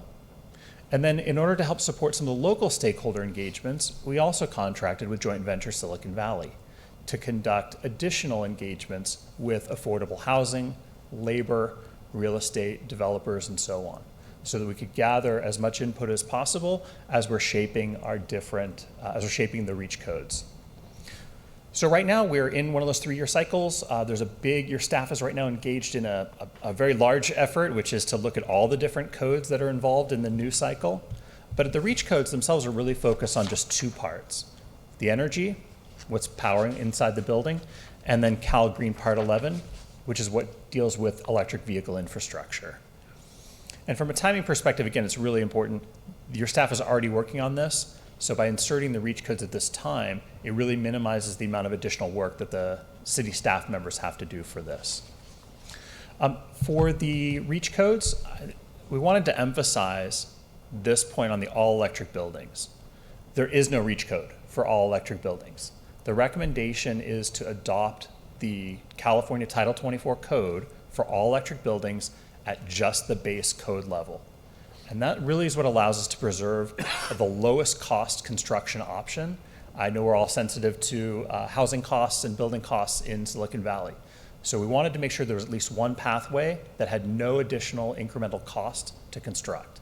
And again, as we remember, that's the healthier, safer side of it as well through the all electric. For dual fuel buildings, these are using natural gas and electricity. The recommendation is to adopt the 2019 code with modifications. So one is to include pre-wiring for future electric devices. So if you are going to put in a gas stove, there's also going to be an electric circuit nearby. If you're putting in a gas dryer, there will be an electric circuit nearby. That way, at some point in the future, the cost to make that transition is so much less to do so. It's about 5 times less costly to do this at the new construction phase than it would be to try to do it at the retrofit phase. And I would like to acknowledge one of the council members, one of the directors who acknowledged, what they're going through when they look at some of their homes to do these types of retrofits. If we had these pre-wirings in place, it would make your own retrofits of your own homes much simpler. And then in support of things that we'd heard earlier about the impact on the grid, as we look at residential, if you're doing that dual fuel side, the recommendation is to also encourage or require something like battery storage to be placed along with it. That's both going to maximize the solar that's already required as part of the code, as well as give additional resiliency and energy during these planned outages that PG&E has announced. On the EV charging side, the code already stipulates for different building types a certain quantity, speed, and readiness. Given that Santa Clara County is, if not the leader, it's certainly one of the leaders in EV adoption rate. So whatever the base code is just not really going to reflect what's already happening here. As somebody who moved here from DC, I can tell you right now, it is not normal to see the number of EVs that exist in this area, where once I saw a Tesla per year, I see them per lane, which is really exciting. And again, I want to emphasize with the infrastructure side of it, constructing EV charging during new construction, again, saves 2 to 5 times the amount of money it would be to do it as a retrofit. So if we just do the right levels today that meet the needs of our local community today, it actually saves society a lot more money, right? Spend $5,000 today to put the infrastructure in rather than $20,000 to $30,000 to do it later. Because we know in this area, people are going to be wanting to drive them. So what's been happening? Again, I'll acknowledge, I want to thank you all who have been really supportive of this effort.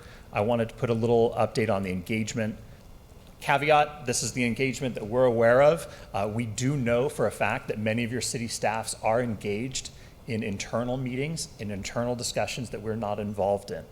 I want to focus your attention on the left on the letters of intent. The board, you approved having $10,000 available for a grant for cities to help defray some of the costs associated with investigating the REACH code. On the table here, you can see that there are 9 letters of intent that we've received. But I want to give some last minute updates. As Councilmember Alahe alluded to, he invited me to speak in front of the city on August 6th. And correct me if I'm wrong, but the council resolution in Montecito was to sign a letter of intent and continue to have staff pursue a REACH code for this cycle. So that's excellent news. So that's one more check in the letter of intent phase. And while I was returning from San Francisco from a meeting up there, it turns out another, if the record may reflect, another letter of intent materialized. So we are holding another one, and this one is from Saratoga. So now 11 of our 13 member agencies have formally recognized that they are pursuing REACH codes, and so we are extremely excited about that. Over on the right-hand side, I'll jump over there. What this is ultimately leading to is that we need to get these REACH codes in front of your city councils, once for a reading and then once for a vote. And so I saw that. I saw those hand movements there. We can update that. So, no. But your staff has been wonderfully supportive of this effort. So we'll figure out a way to bridge that level of effort. Fantastic. So it's really getting that, it's getting these REACH codes inserted into the building codes that you're already, as council members, going to be voting upon. And in the middle of this is a lot of activity. We've been engaged with your city staff, with many of your city commissions, as well as doing briefings for the council. So this level of support is not over. We're right in the thick of it. So where do we go from here? Well, I think it's really simple. In the beginning, there was a lot more work on the consultant and on the SVCE staff side, right? We were prepping the REACH code, getting the input, developing the models. Now we're at this handoff phase where it's up to the city staff with our support to make that recommendation and bring that recommendation to you all for your review. Engage the stakeholders in your community, bring that final recommendation to you for a vote. That's really where we are here today. So this is really crunch time. And again, I want to point out, even below that highlighted area, even once you all adopt the new REACH code, our support continues as we will be providing training and support checklists and other tools that will help your city staff actually execute on the REACH codes that you adopt. So leading up to this council meetings, I can't reinforce strongly enough how available we are and how much we want to continue supporting your cities. And that's doing the briefings, the study sessions, being at your meetings and answering questions. In addition to that, we are involved in a few other regional activities. There are some electrification expos to help you all learn more about what a decarbonized or all-electric building would look like. We are participating with and highlighting some local all-electric developments through the Silicon Valley Business Journal Structures Award. We are separately acknowledging additional all-electric buildings that are already here in our service territory. We had about 20 all-electric buildings apply for our showcase grants. Super excited. A few of those have already been, we've made some sheets on those that we can share. And finally, we have a homes tour that's going to be forthcoming for all electric homes. So how do we wrap up? Well, what we're asking here today is that if you're already engaged in this, just remind your staff, keep tapping us for additional support, keep the momentum going. Find out when you're going to have that vote, make sure that we're available, make sure that a recommendation is coming to you. If you're not in that same space, we don't have to have a show of hands right now. It's not too late, because at the end of the day, the early parts of this were getting your input to shape the recommendations. The recommendations now are shaped and they're ready to go. So there is still time for those of you that are on the outside looking in, because the draft code language is in place. The infrastructure to run stakeholder engagement meetings is in place. So if you need to get on board, let me know, and we'll make sure we can get your member agency on board. Thank you. Okay, so we'll start with questions, and I have the first one for you. Pre-wiring is important, but the biggest cost in my house would have been a couple $1,000s to give me the 220 for my hot water heater, but it was the 7-inch vent pipe, which would cost $10,000. So, because I have to cut this big, huge pipe through the house where I only have a 4-inch vent now. Does your code include pre-plumbing, or is it only just the pre-wiring? Great question. So can you describe the plumbing that you're referring to? The plumbing is the vent, right? Because if you do a hot water heater, heat pump hot water heater, it has to suck in a massive amount of air from the outside to extract the heat from. And a 4-inch vent is not big enough for that. So if I may, maybe a slight clarification on that. So the heat pump to be installed needs to have access to unconditioned space typically, although it can be something like a laundry room, mud room, or a garage. So it doesn't specifically need to be sucking in air from the outside. So Well, it's unconditioned from the outside, but it's 7-inch venting that you need coming and going. And you can get your air from the unconditioned space, but it's got to go someplace, and you can't put it back into the same space. Just because I lived all this, so I'm just wondering, you don't have to get into all the details. Is it in or is it not in? We can work from there. It is, what is written in right now is an optional code language, which would then give you so the language is there. It's up to your city to pick the language. Okay. That would say that you need both the physical space to address the needs of the unconditioned air. Okay. And so as written, it would be something like 700 square feet or 70.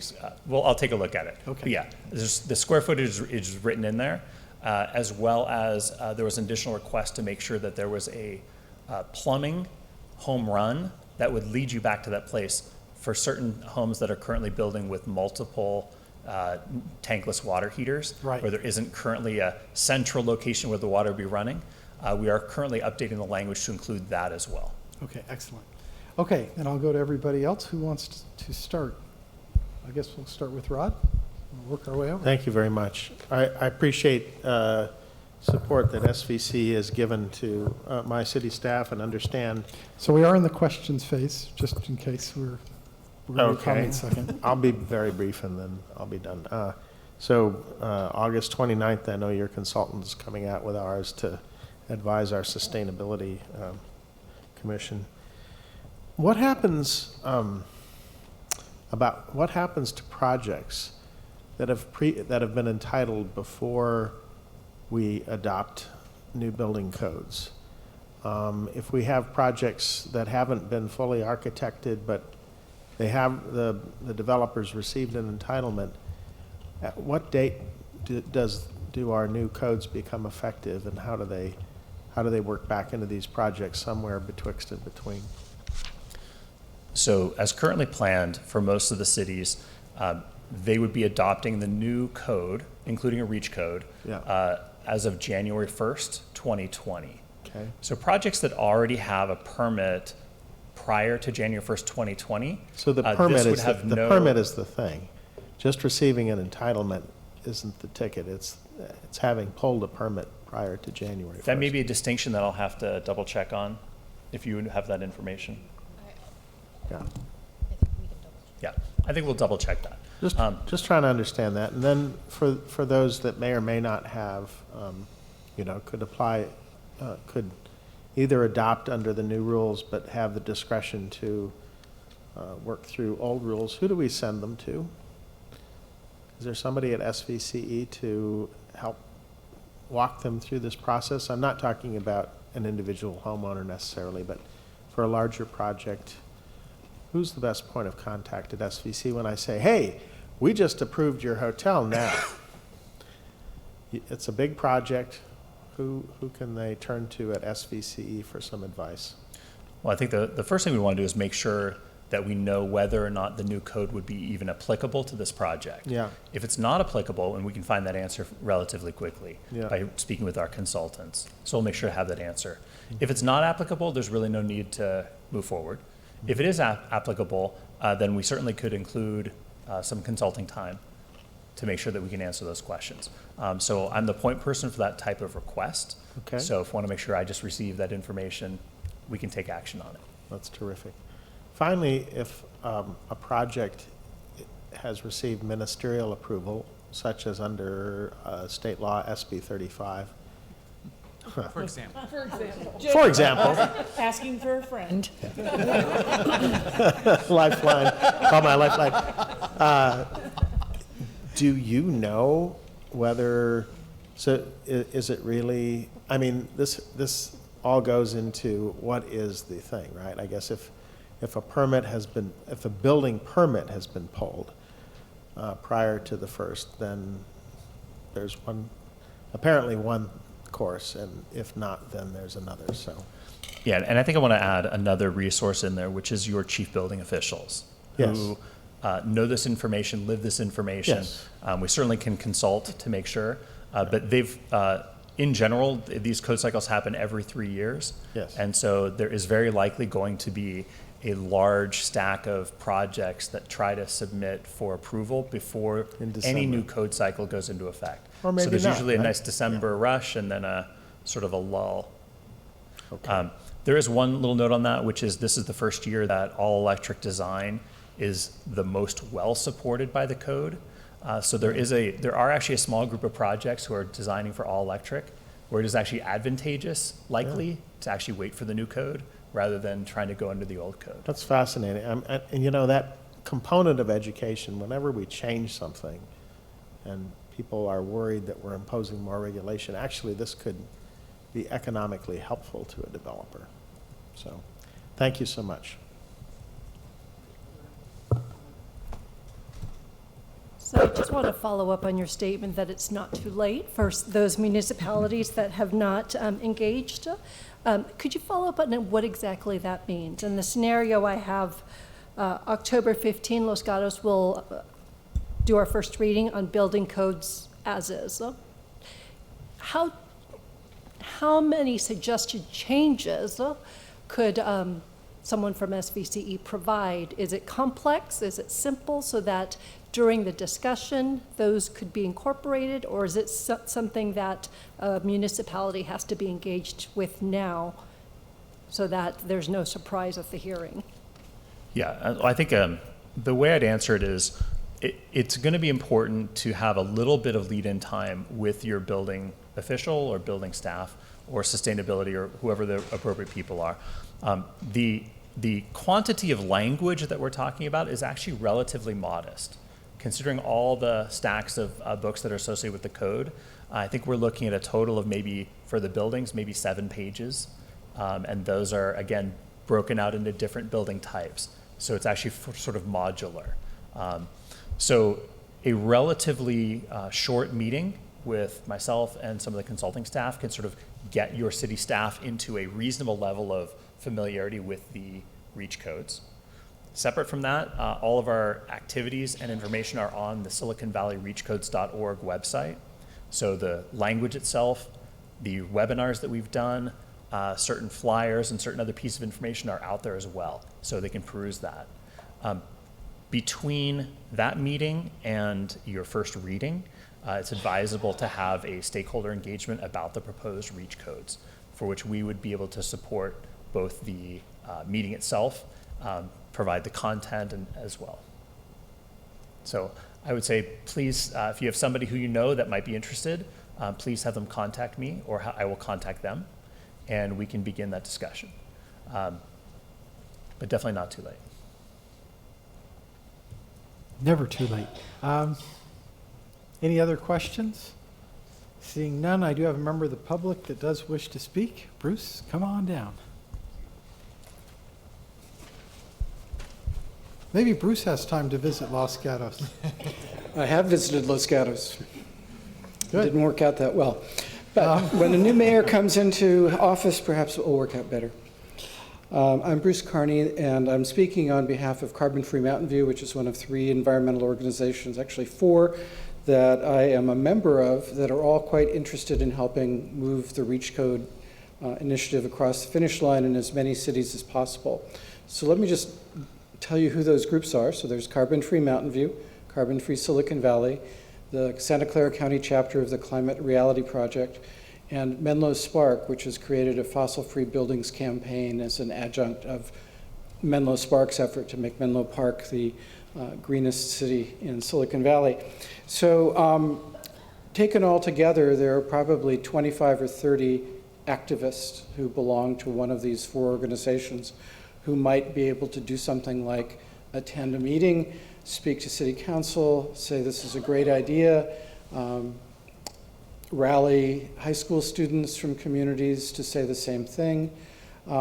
So I would request the kind of information that's in the slide deck, the green columns, where public input needs to help energize the right decision, that staff work as closely as possible and communicate as frequently as possible with the activist groups so that we won't miss the opportunity to be in the right city at the right time. Given the very compressed time frame that we have, it will be hard to get people to the right places unless we have at least a week or 2 lead time. One of the earlier slides showed the audience at Berkeley when they banned natural gas in new buildings. There's a lot of interest among the activist community to have other cities do that.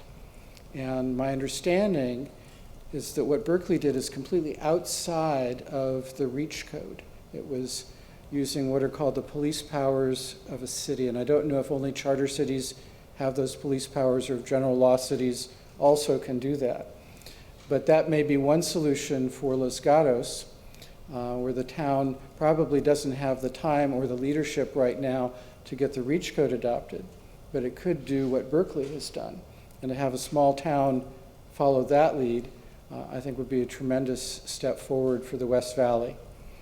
Lastly, I wanted to let you all know that there's a meeting at the Quinlan Center here in Cupertino Sunday afternoon from 3 to 6. It's the youth, I'm going to get the name wrong, the Youth Climate Activists. So these are the local high school and community college students who realize that their future is at risk, and they are going to be planning for a student climate strike in late September that will energize students from all around Santa Clara County. I believe the actual event will be in San Jose. And I think that it would be a great thing for city council members to attend this event this coming Sunday at 3 o'clock to show your support for the future that you're trying to create for the youth of your communities, and to provide advice to them about how they can be effective advocates. One of the things I've observed in my working with kids from Cupertino High School in particular is that their focus is on national issues. They want the Cupertino City Council to endorse the Green New Deal, even though we don't really know what the Green New Deal will consist of. But if they were to focus more on local issues, perhaps it would be more that the Cupertino Council or the other councils could do to show them that they care and they're taking action. So the REACH Code is certainly an opportunity to get student involvement and to make connections with a portion of our communities that don't often come to meetings at 8 or 9 o'clock on a Tuesday or Wednesday night. So, thank you. Thank you, Bruce. Any other comments from the public? Come on, you turn in a card later so the staff knows the name and everything. I'll fill in a card. Yeah, no problem. In a moment. Hi, my name is Brian Mekachuk, and I'm with a citizen of the city of Monte Sereno. And I'd like to say John did a great presentation last week, and that was really well received. And I thought what I'd give council is a little bit of feedback on, I'll give the board a little bit of feedback on what was said at the council meeting, at our council meeting. One of the issues was creating penalties instead of incentives. So that was an issue with some of them, whether they want to adopt something that makes it higher, more costly to go with all electric. Another person pointed out that if electrification is a lower cost, then let the market move to electrification. But I think everyone's a little slow on that, and there has to be some sort of incentive to move quicker. But that same person, or then another person said, the cost of electricity is probably going to go up faster than the cost of natural gas. So if you're saying that the cost of an all-electric building is lower than a mixed fuel building, then that's going to go away as the cost of electricity goes up. So one of the things was that the city of Monte Sereno did like the $10,000 grant to sign the letter of intent, so they moved fairly quickly on that. So that made it low risk for them. But what they also did was they said that they wanted input from the citizens of Monte Sereno. So what they want to do is have some sort of outreach, and I'm volunteering to help with that. And at the time, and even earlier today, there were blanks across Los Gatos and Saratoga, and since Monte Sereno's in the middle, if we do something to help the citizens of the city of Monte Sereno, I think we can include some folks from Saratoga and Los Gatos. And then finally, the other thing that we did in Monte Sereno was we had Silicon Valley Clean Energy do a presentation to the Youth Commission, and they're pretty influential. And I would encourage you to do that or consider doing that, having them involved. Thanks. Thank you for coming. Yeah, thanks for being here. If you just give them a card, then they'll have your name and number, which is perfect. And just for the record, Saratoga had a few more X's. We do our stuff quietly. I don't know. Okay, are there any other members of the public who wish to speak? Seeing none, it comes back to us for discussion. Does somebody want to take this one home? We'll start here with Tony. I just have a relatively simple comment, which is I'm going to bridge my role here as being up on the dais tonight, but being a staff member in the trenches during the day. And I just want to tell the board that the SVCE staff has done an outstanding job on this program, and I have not seen John say no to a single request. Both to me as an individual staff member in Morgan Hill, he's like, yes, we'll be there. Yes, we'll be there. I've even offered a phone option for him. He's like, no, we'll be there.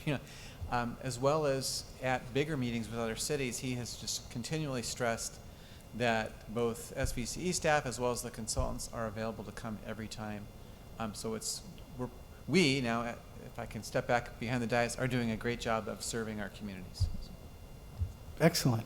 And kudos to staff is what I heard. Okay, other comments? We'll go Rod and then Rico. So one question I have is, you talked about buildings that are already in existence that have been electrified. making some publicity with that. Are there case studies for these buildings? Is something that would say, here's the positive benefit we've gotten, that, you know, we could point people in the development community to? Yes. So as part of our all-electric showcase award initiative, we are putting together, and we have put together already, some attractive one-pagers that are describing what's happening at these buildings, who are the architect, who is the developer, what are the key systems, what are some of the key advantages. Great. And where would one find those online? We haven't put them online yet. Okay. Oh, there's 2 online? Thank you, Pamela Leonard. There are now 2 online. Yep, thank you. What's the address? What's the URL? How about if they send that out? Yeah, it's on Silicon Valley Clean, it's svcleanenergy.org/all-electric-award. And I think it's in the stuff we've just been handed to. Yeah, no, I appreciate that. And then I want to add to that in addition to these early ones, we will be continuing to develop more of these. We have 2 done, and we're working on more. Then that is going to be loaded up as we're developing our resource center to give a broader base support for this type of education and outreach. And I think to the speaker's comment about, you know, the idea that electric could be more expensive than gas over time, you know, Panama Bartholomew in his talk gave a pretty compelling reason why that's not going to be the case. And I don't know how we might reinforce that, but talking about, you know, life cycle cost or operating cost, as well as initial cost in any material we could put out, I think would be helpful. Thank you. Thank you, Ron. May I make a comment Sure, on that? please. Thank you. Very well put, and absolutely that needs to happen.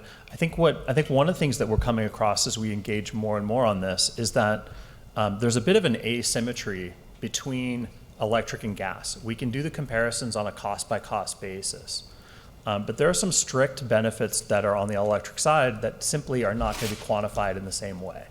So building homes that don't require carbon monoxide detectors, building homes that don't increase asthma, COPD effects, the healthcare costs that likely are associated with combustion of fossil fuels in your home, there's not a quantification yet of that, but we do have information about things like incident rate.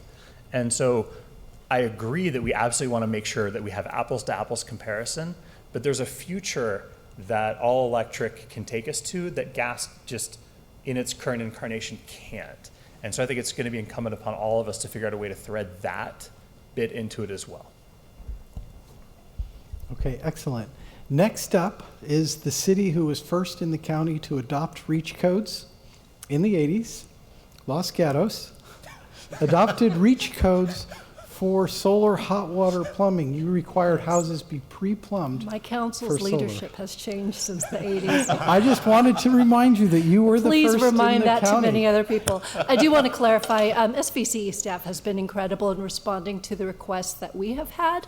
Unfortunately, I'm unable to get this onto the council for discussion. So if there are others in the audience who'd like to raise this to our council at a public hearing, I'd encourage that. And if I could just ask staff to put October 15 is when first reading will be. Thank you. Again, the first city in the county to do REACH codes. We'll go Elahi, and then we'll come back to Smith. To encourage Los Gatos to consider it, the Los Gatos Morning Rotary has invited John Sup to give us a presentation on the REACH codes. Hopefully you guys can join in or have some city, Los Gatos City Council. Rob is also a member of the Rotary, so hopefully he'll be there. So that'll be good. So that was my announcement, and also we look forward When will to that see be? That's on October 2nd. It's on Wednesday at 7:30 a.m. at the Los Gatos Lodge. Excellent. Oh, I was going to do Nancy, Oh, but please go ahead, Nancy. Go right ahead. I'll just briefly state that Sunnyvale is supportive of REACH codes. We do not have a date for a date yet, but we are.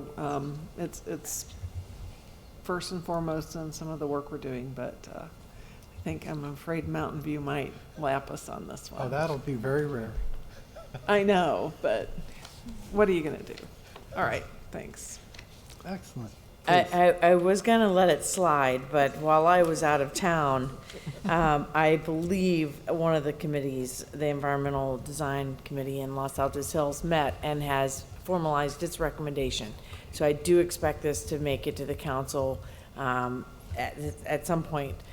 So I think we do deserve another X somewhere on this chart. And I just want to make sure I advocate for the appropriate Xing in Los Altos Hills' favor. Any other comments? Seeing other comments? No, they're just, okay, so the summary is we all want more X's, and we're all doing what we can to have more X's, and we think staff is doing an exceptional job in helping our cities get those X's, and not everything is within our controls within our cities. Did I give you the right summary? Okay, then with that, we will move on to the next item. Thank you very much, John. Thank you. Okay, the next item are some updates. Update from the Finance and Administration Committee. That would be me. We did in fact meet and we discussed the budget in great detail. We also discussed HR policies with PTO, which was item 1C on the consent agenda, and the expansion of the legal services contract, item 1G. And we set our next meeting for September 3rd. That's all I have from the Finance Committee. Any questions? Seeing none, item number 7, the Legislative Ad Hoc Committee. Who wants to report on that? Thank you, Vice Chair. On July 9th, the Leg Ad Hoc Committee met to discuss priority bills and recent events in the 2019 legislative session. As you probably know, July 12th was the start of summer recess and the deadline for bills to pass through required policy committees in the second house. So the bills under discussion included those considering centralized procurement of particular concern to us, such as AB 56, as well as bills touching on integrated resource planning, CCA code of conduct, defining the provider of last resort, and diversity in CCA procurement. So we reviewed progress on the bills of interest, and thanks to our outreach and others' outreach to Senator Jerry Hill, he was a leader in opposing AB 56, which I understand is now gone. Is that a fair? Right now, but gone in it's going current to come form. back in some form. Yeah. So we will reconvene again on August 27th to consider what other actions we should take for the end of session, and we do expect to be calling on you to help us with advocacy. The end of session is September 13th, right, Hillary? So we will have about 2 weeks or so to make our voices heard on last-minute threats and other things. And as Girish sent out earlier, sometimes there are environmental advocacy groups that are generally well-intentioned, but we would urge our members to pay attention to the communications coming from CalCCA via SVCE on what bills to support. A lot of these are complex bills. There's a lot of subtleties, so thank you for that. And that concludes the report. Great, thanks, Rod. Okay, moving right along, board member announcements and/or any direction on future agenda items. Yeah, I just have one other announcement. September 7th, the Los Gatos Morning Rotary has a Clause for Cause. It's their annual fundraiser. They're expecting about 1,100 people. It's also going to be at the Los Gatos Lodge. If anybody wants more details, please contact me. Excellent. Any other announcements? Tony? I have an actual invitation.